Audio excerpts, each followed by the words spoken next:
Fallout continues in Washington today over the leaked war plans accidentally shared with a journalist over a non-government approved messaging app. The Atlantic published additional screenshots today that were shared with the magazine's editor-in-chief as the White House doubles down on its defense of the mistake.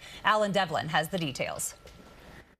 I think that it's by the awesome grace of God that we are not mourning dead pilots right now. The House Intelligence Committee not holding back Wednesday morning, hours after the Atlantic published new screenshots of an 18-person text message thread, including top White House and national security officials. In the encrypted Signal chat, an account by the name Pete Hegseth lays out a timeline for a strike in Yemen that includes weapons packages, timing, and targets.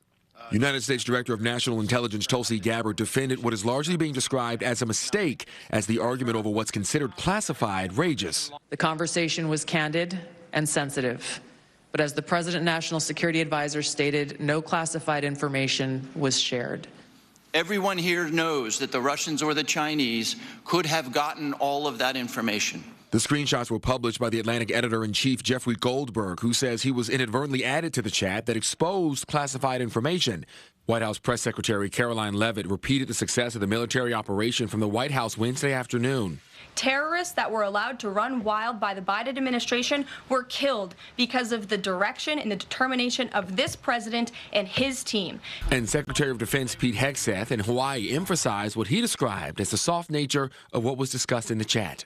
There's no units, no locations, no routes, no flight paths, no sources, no methods, no classified information. It seemed inconceivable. New York Representative George Latimer echoes the concerns of Democrats while expressing the one thing best to do for all those involved at this point is admittance. But we can read what it was said. It gives you specific times of when launches and strikes are going to be. This isn't casual stuff. This is very specific material. So I think the unwillingness to admit error is a problem.